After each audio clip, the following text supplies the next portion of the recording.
100.5.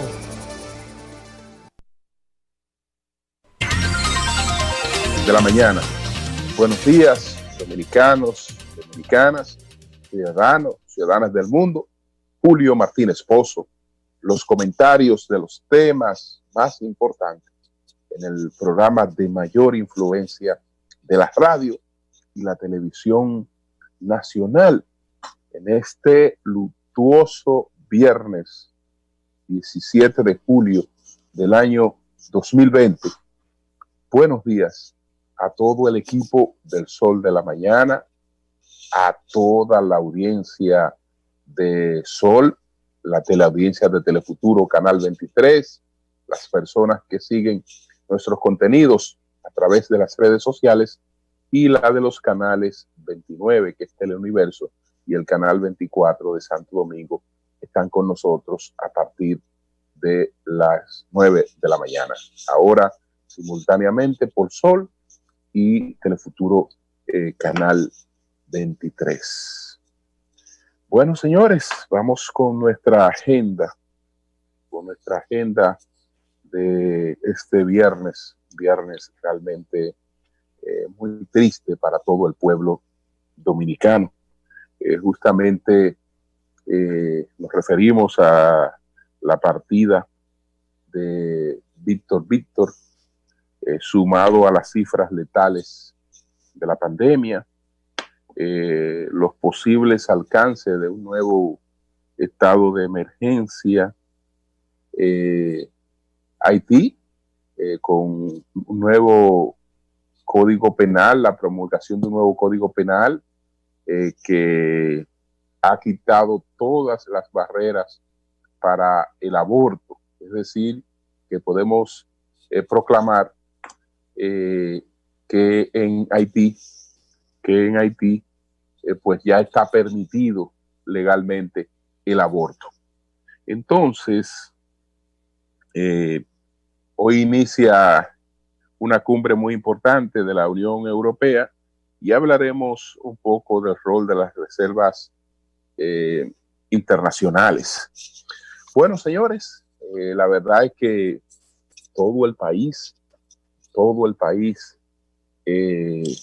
lamenta mucho, se siente embargado por la tristeza, por la partida de Víctor, un cantante, autor de canciones, un creativo publicitario, un ser humano sumamente solidario y un hombre con una impronta imborrable en el arte, en la cultura, que estarán siempre ahí como una referencia para las presentes y futuras generaciones. Lamentablemente, engrosa las cifras letales del coronavirus, que como estamos hasta ahora, no sabemos cuántas noticias similares a la de la muerte de Víctor, tendrán que ofrecerse o tendremos que ofrecerse, porque nadie sabe, señores, a quién le puede tocar en cualquier momento. Nadie lo sabe. Entonces, bueno,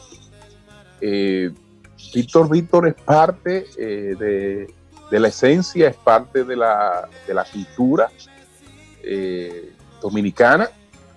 Es un hombre que no solo abrazó el arte, sino que lo hizo también con el interés de aportar, con el interés de crear, contribuir a crear la sociedad en la que creía. Le conocí, como conocí, por ejemplo, al actual alcalde de Santo Domingo Este, Manuel Jiménez, como conocí a Sonia Silvestre, digamos, en esa etapa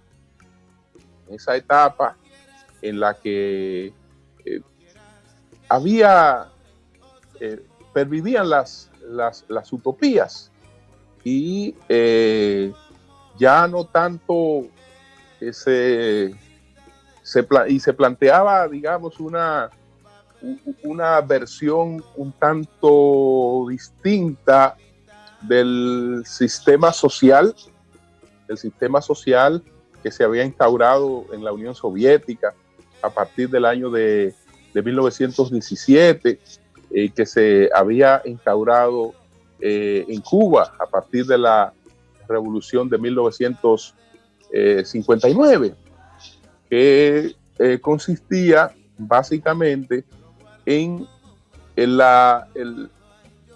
dominio por parte del Estado de los bienes de producción. El Estado, en nombre de supuestamente de la clase obrera, pues era el dueño de los medios de producción. Distinto al sistema capitalista, donde los medios de producción eran mixtos, podían ser estatales, pero también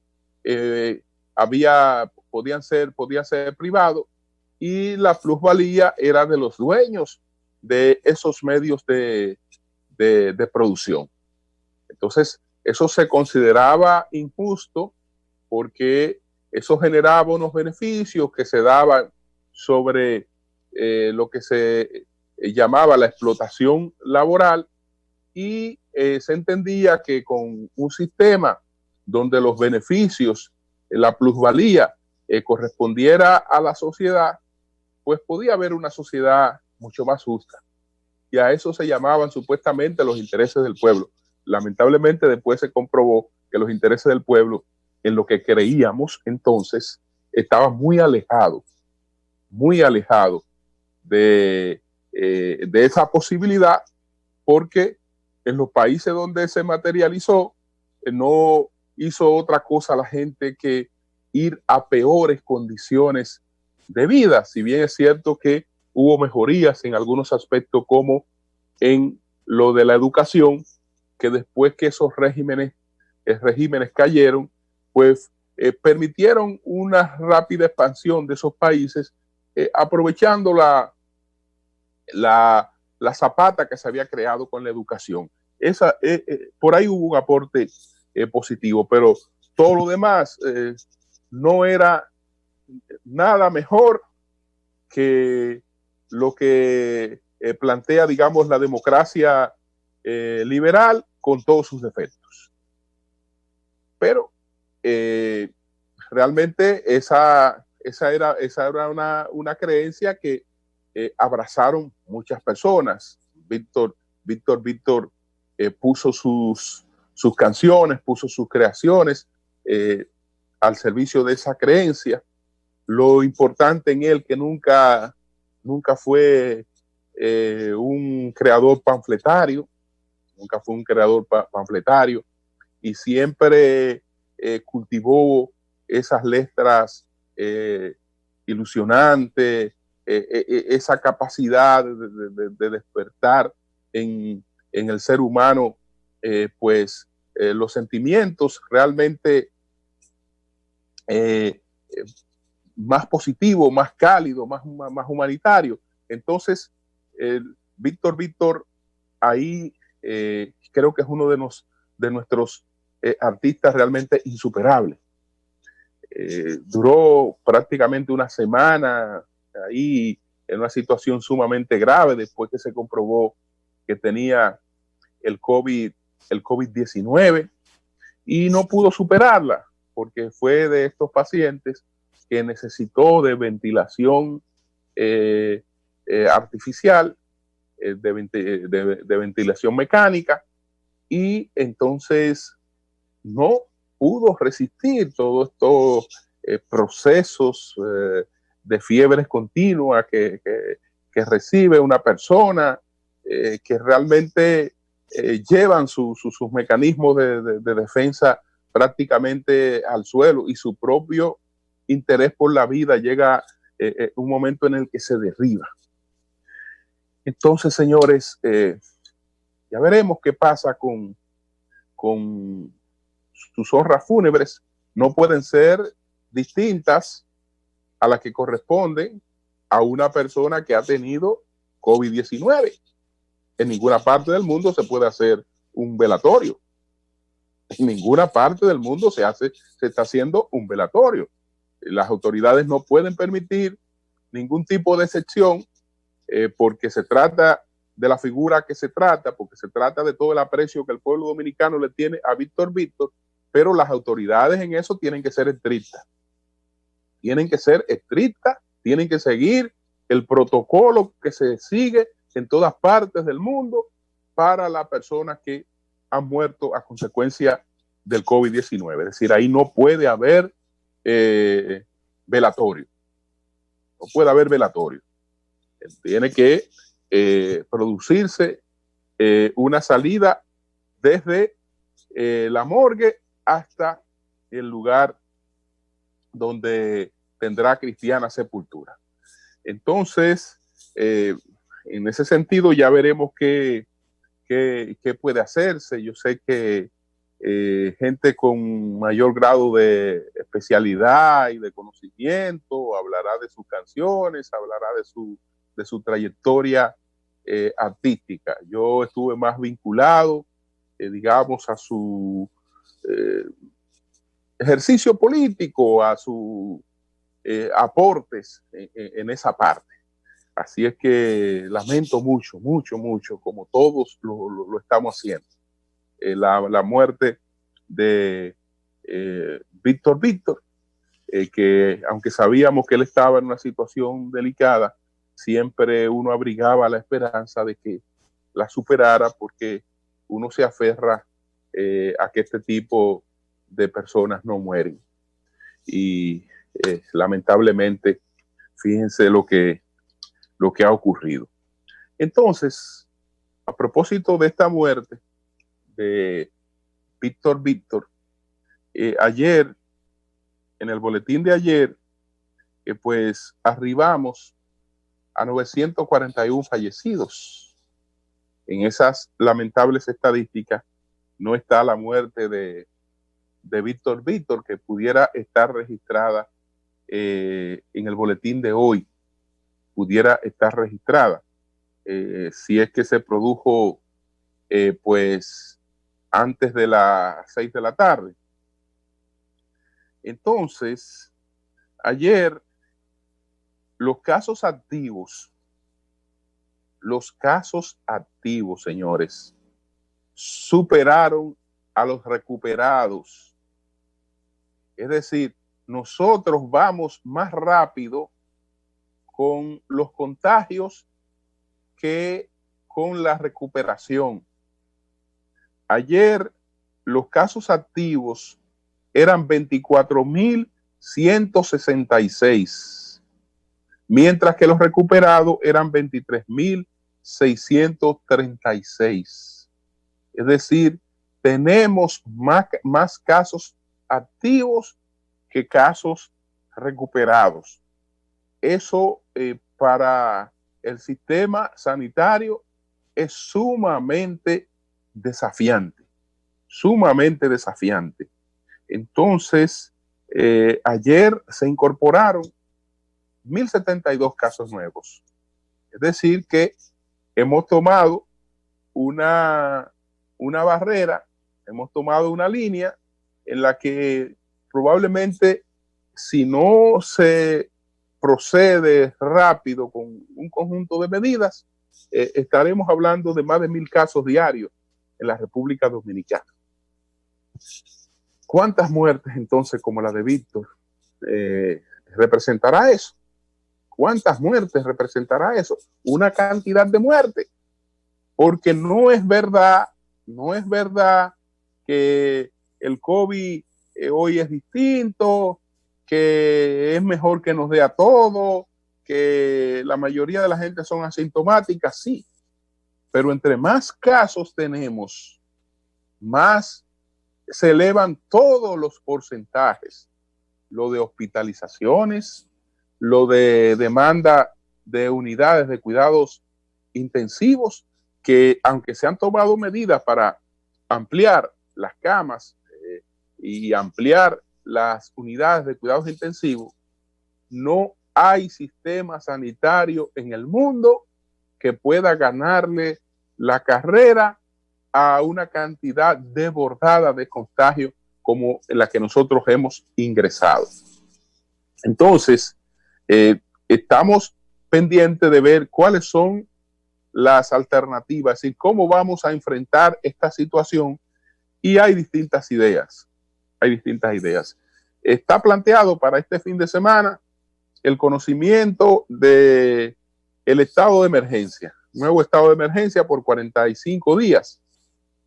El problema de ese estado de emergencia es que no puede volver a ser jamás lo que fueron los estados anteriores, porque ya hay una serie de actividades que hay que mantenerlas con todos los protocolos del mundo, pero hay que mantenerlas, que ya no pueden volver atrás.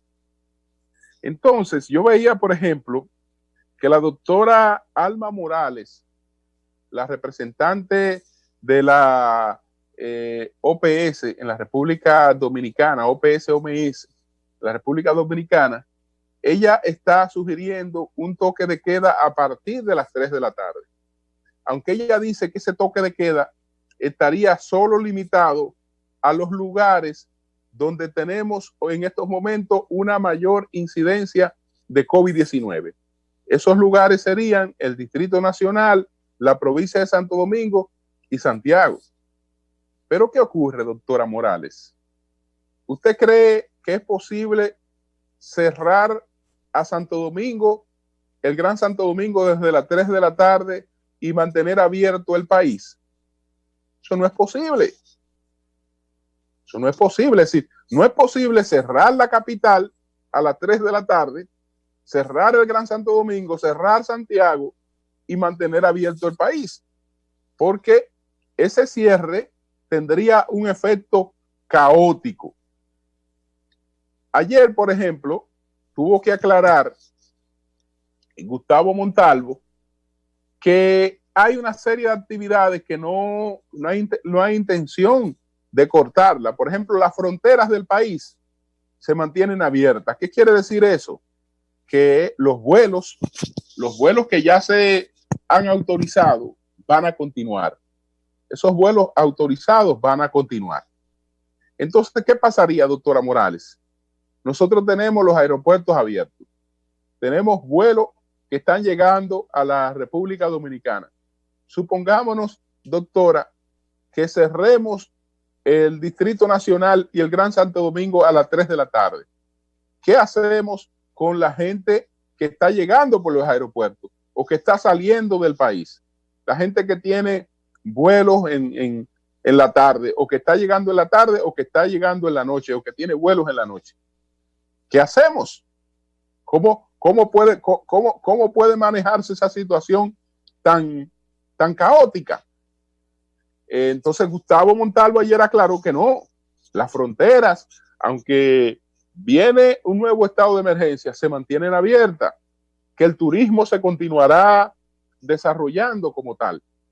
Entonces, parece ser que cualquier medida tiene que incluir actuaciones puntuales, es decir, ¿dónde es que se han estado cometiendo los excesos? Es en esa parte donde hay que actuar, fundamentalmente, evitar cualquier tipo de aglomeración de personas, pero no se puede venir con un revés a la actividad económica que de por sí ya está bastante resentida y hay un cúmulo bastante alto de pérdidas. Entonces, ese es el problema, que ahora hay que actuar con un bisturí, viendo específicamente qué cosas puedo controlar sin afectar a cosas que deben seguir operando. Entonces, eso de la posibilidad de cerrar el Distrito Nacional y cerrar el Gran Santo Domingo y cerrar Santiago a las 3 de la tarde, eso no es posible, porque ese es el país. Eso afecta a todo el país. A todo el país. Porque estamos presenciando una mayor cantidad de casos también en esos lugares, porque en esos lugares es que se está atendiendo la mayor cantidad de personas, y en esos lugares son donde están la mayor cantidad de hospitales también. Entonces, eso debe verse cómo se maneja, pero evidentemente que no creo que sea una opción, no creo que sea una opción factible el cierre de estos lugares a partir de las 3 de la tarde. Hay infectólogos como el doctor Clemente Terrero que están pidiendo que las autoridades dispongan que las personas que sienten que tienen los síntomas del COVID-19, en lo que los médicos detectan los síntomas del COVID-19, independientemente de que tenga o no la prueba PCR, que es un calvario, sigue siendo un calvario, y una persona que sienta que tiene los síntomas, entre las gestiones que hace para hacerse la prueba de PCR y cuando le toca, entre el tiempo que toca que le llegue la prueba de PCR, la verdad es que si no recibe atención, se puede agravar. Entonces, el doctor Clemente Terrero lo que está sugiriendo es que la atención empiece con los síntomas, dependientemente de que yo le indique a usted, mire, una prueba de PCR. Ya vi como médico especialista que su cuadro es de COVID. Entonces, que se empiece a tratar a la persona inmediatamente. No importa que no tenga la prueba todavía confirmada, porque ya sabemos que eso dilata, y ese tiempo puede ser importante para salvar la vida de esa persona. Entonces, me parece que esa es una cuestión factible. Pero bueno, quiero lamentar, así como empecé lamentando la muerte de Víctor, la muerte de la madre de Carlos Guzmán, el alcalde de Santo Domingo Norte, que falleció, la madre del alcalde, pues en el día de ayer. No veo la información de que fuera a causa del COVID. No sé a causa de qué fue, si ella había dado positivo, no lo sé. Pero lamentar mucho la muerte de la madre de Carlos Guzmán, el alcalde de Santo Domingo Norte. Miren, estamos a la deriva con el COVID, pero no solo en la República Dominicana, sino en el mundo. Y eso es lo peor, que no hay en estos momentos un liderazgo mundial que esté trazando las pautas. Porque si bien es cierto que tenemos entidades como la Organización Mundial de la Salud, esas entidades no funcionan si detrás de ellas no está el liderazgo de los países, digamos, más fuertes. Y entonces, lo que vemos con relación al combate a la pandemia es penoso, es desolador. Dos ejemplos. El primero, lo que está ocurriendo en los Estados Unidos. Lo que está ocurriendo en los Estados Unidos con ese enfrentamiento entre el gobierno, el presidente Donald Trump, y el principal asesor del gobierno para este tema, que es el doctor Anthony Fauci.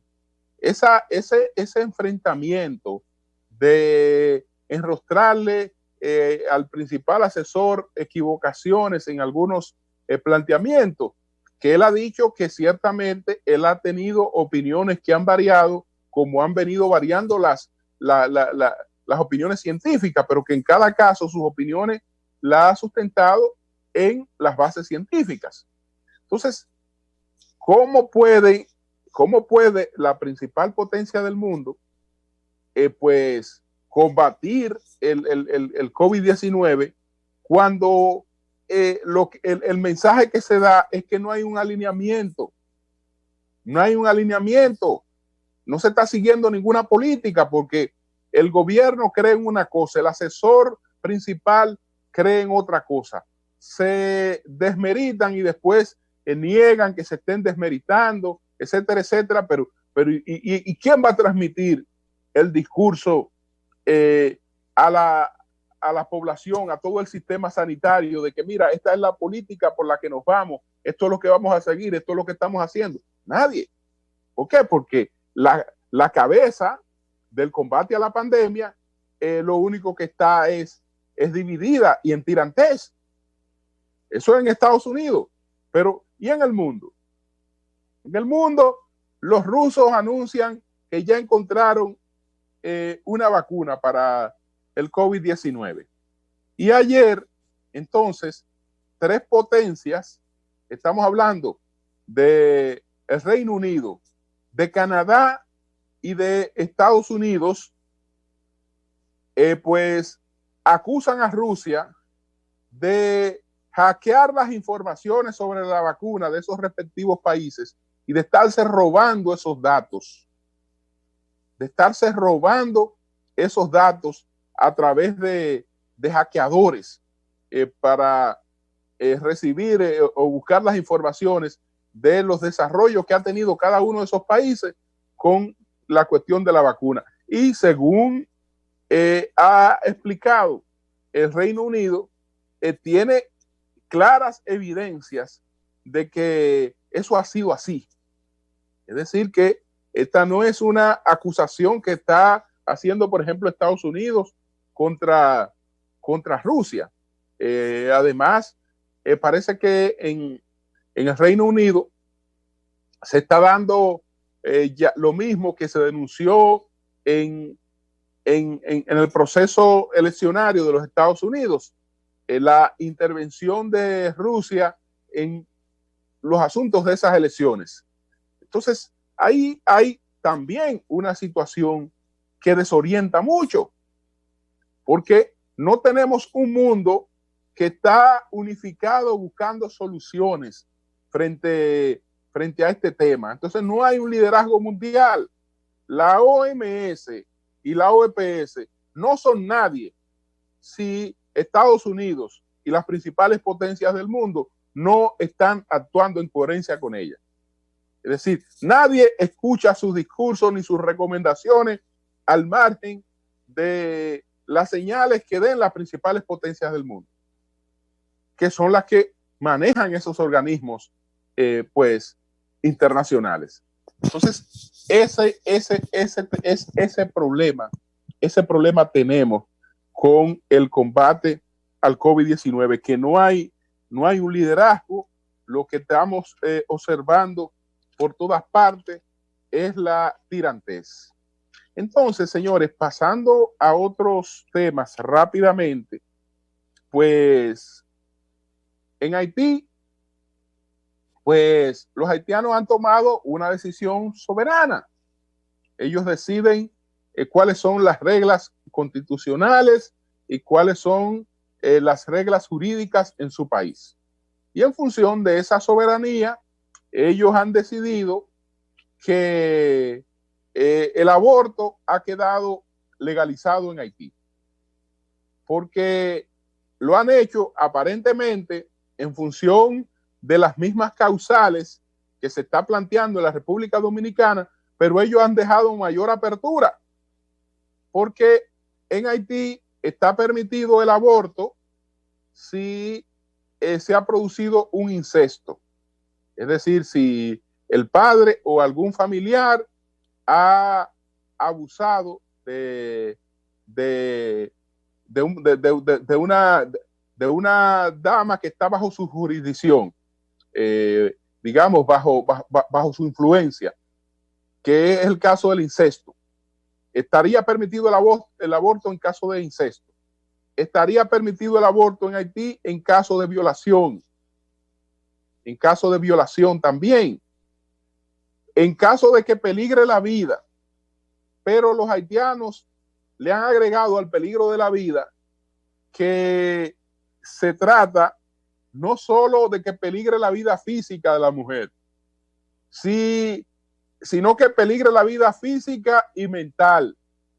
Es decir, si un embarazo pudiera afectar mentalmente a una mujer, está permitido el aborto también. Lo que quiero decir que con esos parámetros tan abiertos, en Haití no hay límite a partir de ahora para el aborto.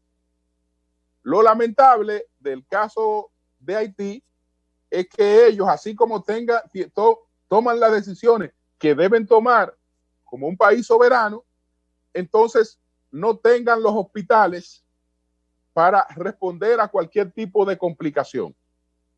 Y no resuelvan otro problema que ellos deben resolver para que sean más autónomos, que es que le den el derecho a sus mujeres, las que quieran alumbrar, de hacerlo en su país y de no cruzar hacia la República Dominicana a desembarazarse. ¿Qué lo hacen? Ustedes saben por qué. Porque en la República Dominicana pueden venir a desembarazarse de manera gratuita y en Haití no tienen la posibilidad de un parto gratuito. Entonces, como en República Dominicana no pagan y en Haití tendrían que pagar para desembarazarse, entonces vienen a desembarazarse a la República Dominicana. Ojalá que ellos, en ese pues deseo de conducir a su país hacia donde entienden que deben conducirlo, resuelvan también ese problema. Resuelvan también ese problema, a no ser que los agravamientos y las condiciones que creen ahora también esta nueva ley recaigan sobre el servicio sanitario de la República Dominicana. Esto también tiene impacto en el debate en la República Dominicana, porque si en Haití hubiesen condiciones para que las dominicanas pues fueran a desembarazarse, entonces como en la República Dominicana no está permitido el aborto y en Haití sí, pues pudiera ser atractivo que mujeres dominicanas que quieran abortar antes de los 12 meses, antes de las 12 semanas, estamos hablando antes de los 3 primeros meses de embarazo, pues pudieran cruzar a hacerlo a Haití sin mayor dificultad, porque a partir de esta aprobación, esto es un hecho legal en Haití. Muchas dirán entonces que Haití pues está más avanzada que la República Dominicana. Por otra parte, pues hoy se inicia la cumbre de los 27 países de la Unión Europea. En esta cumbre, pues Europa discute su presupuesto plurianual, también los fondos que va a destinar al combate de la emergencia del COVID-19.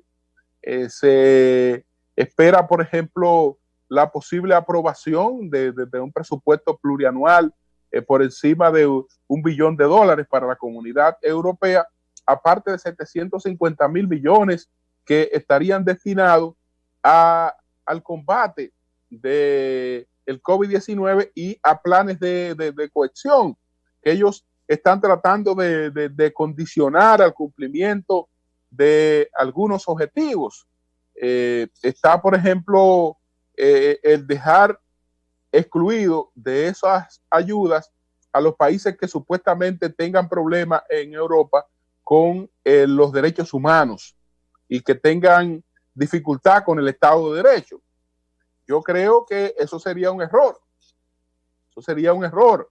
Es decir, si hay fondos destinados para salvar vidas, para auxiliar a las poblaciones, esas poblaciones no deben ser perjudicadas por el hecho de que tengan regímenes que tal vez hasta esas mismas poblaciones quieren salir de esos regímenes, por lo tanto no son las culpables de la existencia de esos regímenes, pero eso no debe condenarla a no recibir las ayudas que necesiten para superar la situación actual. Entonces, está ese tema entre otras limitantes. El deseo es que como no hay un liderazgo mundial en estos momentos, dando señales claras de cuál es el camino que vamos a seguir para salir de esta pandemia, el único mecanismo internacional que pudiera tener la coherencia necesaria para dar ese mensaje en estos momentos es la Unión Europea. Entonces, ojalá que de ahí sí salgan las luces que necesitamos para seguir una orientación específica en torno al combate del COVID-19, que es lo que el mundo no tiene en estos momentos que estamos de capa caída. Había hablado del tema de las reservas internacionales, pero lo voy a dejar porque el tiempo realmente no me lo permite en estos momentos. Lo dejo ahí, que es un tema que no pierde vigencia. Cambio y fuera.